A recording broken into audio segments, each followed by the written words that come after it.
The best students at Sterling gave up. Then a black scholarship girl raised her hand. Rows of polished desks gleamed under the fluorescent lights of Sterling University's toughest economics class. At the front, Dr. Richard Halbrook scrawled a sprawling equation across the board, his chalk strokes sharp and deliberate. The formula had defeated even graduate students, yet here it stood again, daring someone to try. Whispered calculations rippled through the room until one by one the elite students lowered their pens, surrendering. In the back corner sat Aaliyah Monroe, a scholarship student from Chicago's South Side. Her notebook was worn at the edges, its margins filled with handwritten notes from late-night study sessions. A second-hand laptop held together with tape at the hinge balanced on her knee. Across the aisle, Victoria Sloan and her friends leaned back in designer sweaters, their glossy tablets reflecting smug grins. No one expected the quiet girl with the frayed backpack to do more than take notes. Halbrook's voice cut through the murmurs, promising a coveted research position and funding to anyone who could crack the problem. The room shifted, tension mixing with disbelief. For most, it was a game already lost. For Aaliyah, it was a door she could not afford to leave closed. She closed her eyes for a heartbeat, then lifted her hand. Gasps followed. Before the professor could even call on her, the class turned to stare, and the challenge truly began. Rosa Monroe moved silently through the hallways of a downtown Chicago office tower long after the last executive had gone home. Her hands were raw from bleach and cold water, yet she kept wiping each desk until it gleamed. In her apron pocket lay a folded flyer from Sterling University, edges worn from her daughter's constant handling. Rosa read it on breaks, whispering a prayer that one day Aaliyah would walk corridors lined with books instead of mops. Blocks away, Aaliyah sat at a kitchen table in their cramped apartment, tutoring neighborhood kids in algebra. Chalk dust from the cracked blackboard she had salvaged from a closed school still clung to her fingers. She solved problem after problem with patient precision, using the small tutoring fee to buy used textbooks and a bus pass for her own classes. Every coin went toward her dream of escaping the ceiling that poverty tried to press down on her. Acceptance into Sterling had arrived in a plain envelope, not the embossed packages wealthy students flaunted on social media. Aaliyah had stared at the letter until the ink blurred with tears. She had earned it with essays written on borrowed library computers and test scores achieved after 12-hour shifts at a corner store. The path ahead looked steep, but she was already climbing. On campus, the difference between her world and Victoria Sloan's circle hit like a gust of cold air. Victoria's comments about scholarship kids floated just loud enough for Aaliyah to hear. Invitations to study groups stopped at her desk, never reaching her inbox. Even professors who praised her reasoning marked her down for lack of polish, on answers that mirrored the top students exactly. Each slight was a pinprick reminding her she was seen as an outsider. Malik Carter noticed what others ignored. Quiet, observant, and equally out of place, he sat 2 rows behind Aaliyah in Dr. Halbrook's class. While others rolled their eyes at her questions, Malik leaned forward, scribbling notes as if her perspective sharpened his own. He had watched her stay behind after lectures, hunched over problems long after the room emptied, and knew she carried a reservoir of grit the privileged students could not imagine. His nods across the lecture hall were small acts of solidarity, unseen by most but felt by Aaliyah like a lifeline. Evenings at Sterling's cavernous library became Aaliyah's second life. She spread notebooks, research articles, and crumpled index cards across a table in the back corner, building a fortress of thought around herself. Cafeteria food often went untouched beside her as she modeled equations, rechecked data sets, and scribbled ideas in margins. Each page turned was a memory of Rosa's aching hands, each calculation a promise to rewrite their future. Yet the deeper she excelled, the more invisible she felt. Study partners dropped her name from group projects without explanation. Dr. Halbrook's comments carried a coolness that went beyond critique. They felt like veiled reminders of where she came from. Even praise from other professors arrived with qualifiers, impressive for someone with your background, that sounded like chains dressed as compliments. She swallowed each slight, transforming humiliation into fuel for the next breakthrough. Malik sometimes joined her at the library table, sliding a coffee across without a word. He never asked how she managed so many jobs or why she looked so tired. Instead, he offered a quiet respect, the kind that allowed her to focus without performing. In the flickering light of the desk lamp, their pens moved in sync, two outsiders carving a place in a world built for someone else. The night before the challenge, Aaliyah walked alone across the quad, frost crunching under her shoes. In the science building windows, silhouettes of classmates laughed over shared notes, their lives untouched by the weight pressing on her shoulders. She thought of Rosa emptying trash cans downtown, of the janitor's closet smell that clung to her childhood clothes, of every time she had been told she would never belong in a room like Dr. Holbrook's. She inhaled the cold air, steadying herself. Now back in the classroom, the impossible equation stared at her from the board. Numbers and symbols coiled like a locked gate, daring her to try the handle. Around her, polished laptops closed and manicured nails drummed on desks in boredom. She traced the edge of her worn notebook with one finger, feeling the calluses from nights of work. In that small motion lived her mother's sacrifices, her own sleepless years, and the unspoken vow that she would not walk away. Her hand rose slowly, eyes fixed on the chalk lines, carrying everything she had ever fought for. The library's upper floor stood almost silent at 2 a.m, its long rows of shelves stretching into darkness. Only the faint hum of fluorescent lights and the scratch of Aaliyah Monroe's pen broke the stillness. Around her, empty coffee cups formed a fragile wall against exhaustion. Equations and graphs sprawled across sheets of paper like maps of a territory no one else had charted. She rubbed her temples, forcing herself to focus on the data sets glowing from her second-hand laptop screen. Numbers that had refused to align for days began to flicker with an odd symmetry. She stopped mid-calculation, leaning closer. What if the way everyone had been measuring resilience was flawed from the start? Her pencil moved quickly, sketching a new axis, a new variable drawn from lived experience instead of abstract assumptions. The scatter plots shifted into shapes that made sense, patterns hidden under decades of academic blindness. Her heart thudded. This was no minor correction. It was a door into a completely different way of understanding inequality. Her phone buzzed. Rosa Monroe's voice came soft but steady from the other end, calling during her break between office floors. "Aaliyah, are you eating?" she asked, worry threading through fatigue. "Do not forget why you were there." Aaliyah closed her eyes, picturing her mother's cracked hands clutching a mop. "I remember, Mama," she whispered. "I promise I will make this count." The call ended with silence and a low battery warning. She set the phone down gently as if it were fragile. When she returned to her notes, a folded scrap of paper rested at the edge of her desk. Malik Carter's handwriting tilted across it. "You're closer than you think. Keep going." She glanced around, but he had already disappeared into the stacks. The small message steadied her more than the coffee ever could. Someone believed she could do this, not out of pity, but out of recognition. Her pencil flew over the page, connecting data from disparate sources, reframing the entire question Dr. Holbrook had set.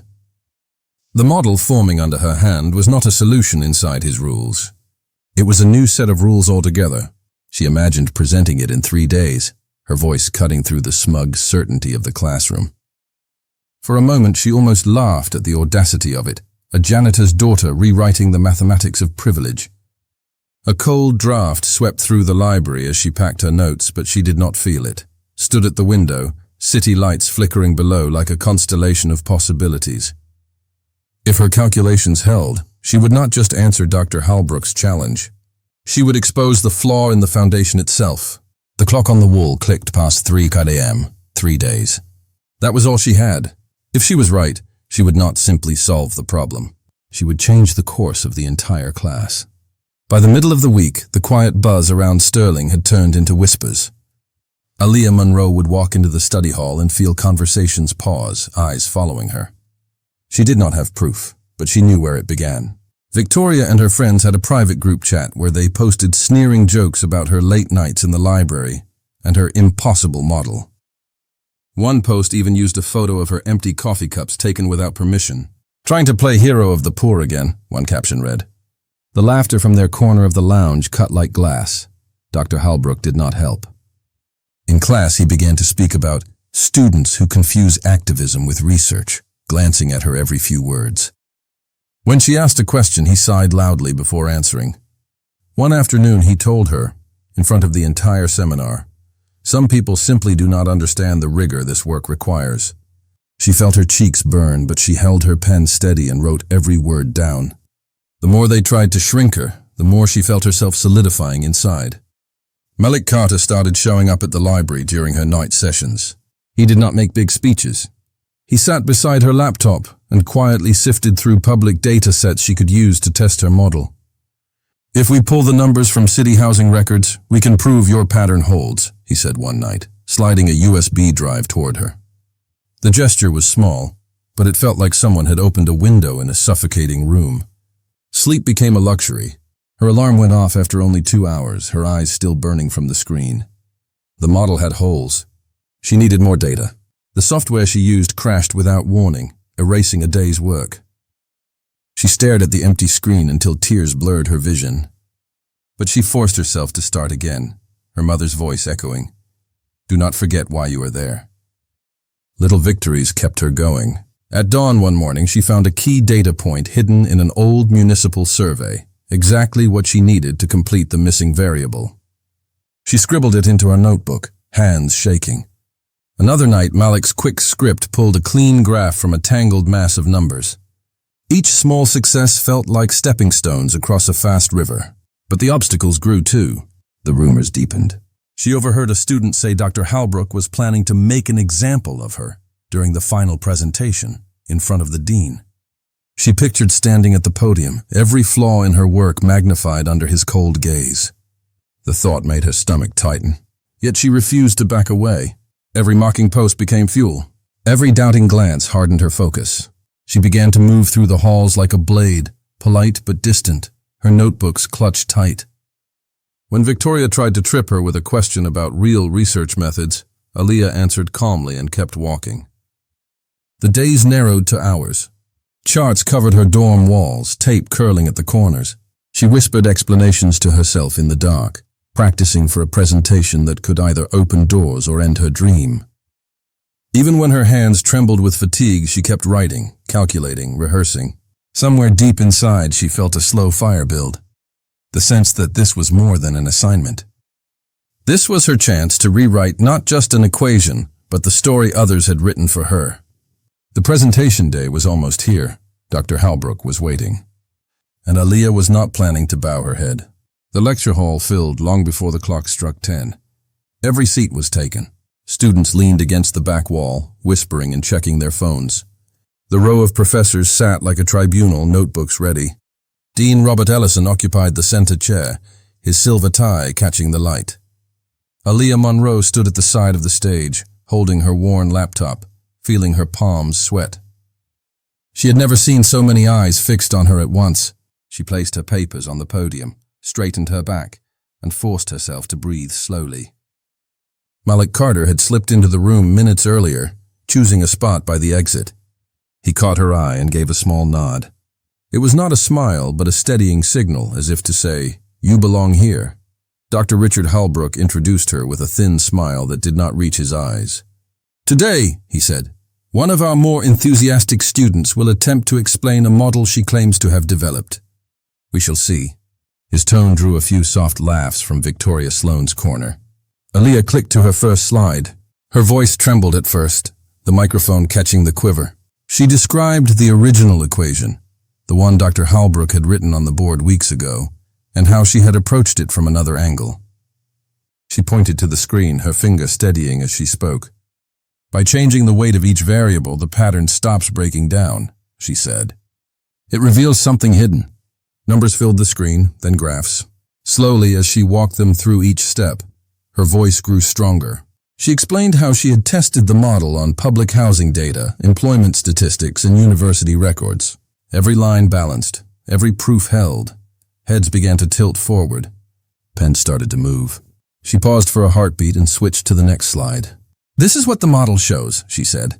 Bars and curves rose on the screen, a map of inequality laid bare. "It is not only about money. It is about unseen bias." Murmurs rolled through the room. Then came the slide that made the hall go silent. It was a heat map of message patterns taken from a private group chat, stripped of names but the language unmistakable. These are anonymized examples of how bias travels within elite networks, Aaliyah said calmly. Even without intent, it affects opportunity. Her eyes flicked to Victoria's row. The color drained from several faces. Gasps rippled through the students. Someone whispered, "That's their chat." Another hissed, "She found it!" The air felt electric, like before a storm. Dr. Halbrook shifted in his seat. "This is speculative," he said sharply. "You cannot build a serious model on gossip." His voice echoed against the walls. Aaliyah met his gaze. "I did not," she said. "The data was coded and cross-checked. It shows how informal networks mirror structural bias." She clicked again, revealing her methods. The numbers were clean, the citations precise. Dr. Eleanor James leaned forward from the professor's row. "Her work meets every research standard," she said clearly. "I reviewed her drafts myself." The room turned toward her. "It is innovative and brave." Halbrook's mouth tightened, but he said nothing. Dean Ellison's hand rested against his chin, his eyes fixed on the screen. The tension in the hall deepened. Aaliyah closed her laptop and stepped away from the podium. For a second, she felt the whole weight of the past weeks, the long nights, the whispers, her mother's tired hands. And then she heard it. Applause began at the back, slow but rising. Malik clapped once, then again. Students who had been silent now joined in. It was not thunderous, but it was steady and real. She bowed her head slightly and returned to her seat. Her pulse still raced, but she had said what she came to say. She glanced toward Malik. He stood straight, hands still coming together, eyes shining. Dean Ellison rose, silencing the room with a raised hand. "We will adjourn briefly," he said. "Dr. Halbrook, Dr. James, Ms. Monroe, please join me." His voice held no expression, but the air shifted. The professors exchanged quick glances. Aaliyah gathered her papers, her fingers trembling only slightly. She could not tell whether she had just opened a door or walked into a trap. The dean's office waited, its heavy door already closing, and the entire hall watched her go. The dean's office smelled faintly of polished wood and old books. Heavy curtains softened the daylight, and a long oval table stretched between the four of them. Dean Robert Ellison sat at its head, hands folded, his expression unreadable. Dr. Eleanor James rested a slim folder in front of her, while Dr. Richard Halbrook stared at the far wall, jaw tight. Aaliyah Monroe clasped her notebook on her lap, feeling the thud of her own heartbeat. Dean Ellison broke the silence. "We have reviewed the evidence," he said slowly. "Dr. Halbrook, your conduct and grading practices are under investigation. Effective immediately, you are removed from this course." The words landed like a door closing. Halbrook blinked once, then pushed back his chair without a word. He walked out, his footsteps fading down the corridor. Aaliyah sat straighter, unsure whether to breathe.